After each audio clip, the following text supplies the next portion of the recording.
Hi అండి, నమస్తే. Welcome back to mama's kitchen. ఈరోజు మన వీడియోలో సింపుల్గా అండ్ టేస్టీగా మినుముల పచ్చడి ఎలా చేయాలో చూపించబోతున్నాను. ఎప్పుడూ కూరగాయలతో చేసిన కర్రీస్ తిని బోరు కొడుతున్నప్పుడు మినప్పప్పు ఎండుమిర్చితో ఇలా పచ్చడి చేసుకుంటే నోటికి రుచిగా ఉంటుంది. అలాగే ఇలా చేసిన పచ్చడిని ఫ్రిడ్జ్లో పెట్టకపోయినా 3-4 రోజుల వరకు కూడా ఈ పచ్చడి పాడవకుండా ఉంటుంది. మరైతే మినుముల పచ్చడి ఎలా చేసుకోవాలో చూద్దాం పదండి. ముందుగా మినుముల పచ్చడిలోకి కావాల్సిన పదార్థాలు ఏంటో చూద్దాం. అరకప్పు మినప్పప్పు, అలాగే ఎండుమిరపకాయలు. ఇక్కడ మేము తీసుకున్న ఎండుమిరపకాయలు వచ్చేసి గుంటూరు మిరపకాయలు అండి. ఇవి కొద్దిగా ఘాటుగా ఉంటాయి కాబట్టి మేము తినే స్పైసీకి తగ్గట్టు ఒక 30 గ్రాముల దాకా తీసుకున్నాం.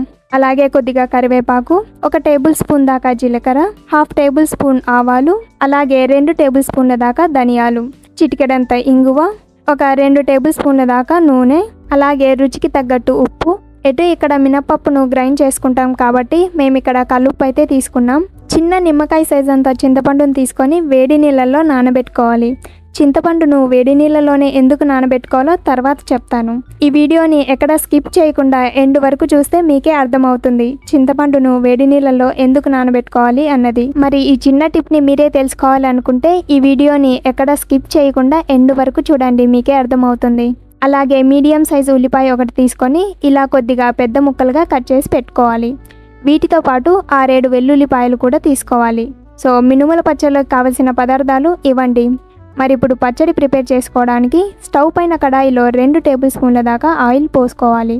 ఆయిల్ కాస్త వేడయ్యాక ధనియాలు, ఆవాలు, జీలకర్ర ఇవి 3 ఒకేసారి వేసుకొని ధనియాలు కాస్త రంగు మారుతున్నప్పుడు మినపప్పును కూడా వేసుకొని ఫ్రై చేసుకోవాలి. ఇక్కడ ఒకటండి, ఈ పచ్చడిలోకి వేయించుకోవడానికి ఇంగ్రీడియంట్స్ ఏవైతే ఉన్నాయో ధనియాలు కానీ, మినప్పప్పు కానీ, అలాగే ఎండుమిరపకాయలు కానీ వీటన్నిటిని వేయించుకునేటప్పుడు ఇందులో నుంచి మంచి ఫ్లేవర్ వస్తుంది. ఆ ఫ్లేవర్ ఏదైతే వస్తుందో అప్పుడే ఇందులో వేసుకున్న ఇంగ్రీడియంట్స్ అన్నీ చక్కగా ఫ్రై అయినట్టు. ఇవన్నీ చక్కగా ఫ్రై అయితేనే పచ్చడి టేస్టీగా ఉంటుంది. మరి మినప్పప్పు ఎక్కడ మాడకుండా ఇవన్నీ చక్కగా ఫ్రై చేసుకోవాలి అంటే స్టవ్ ఆన్ చేసి కడాయిలో ఆయిల్ పోసుకున్న దగ్గర నుండి స్టవ్ ఆఫ్ చేసే వరకు కూడా చిన్న మంట మీదే వీటన్నిటిని కలుపుకుంటూ వేయించుకోవాలి. సో చూడండి, మినప్పప్పు కలర్ చేంజ్ అయ్యి మంచిగా ఫ్రై అయింది కదా.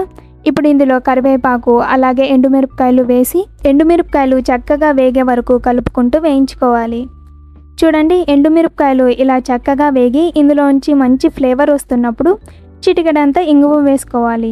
ఇందులో వేసుకున్న ఇంగువ పూర్తిగా కరిగిపోయిన తర్వాత రుచికి తగ్గట్టు ఉప్పు వేసుకొని ఒకసారి బాగా కలుపుకోవాలి. అంతేనండి, ఇక స్టవ్ ఆఫ్ చేసి ఇవి పూర్తిగా చల్లారే వరకు కాసేపు పక్కన పెట్టుకుందాం.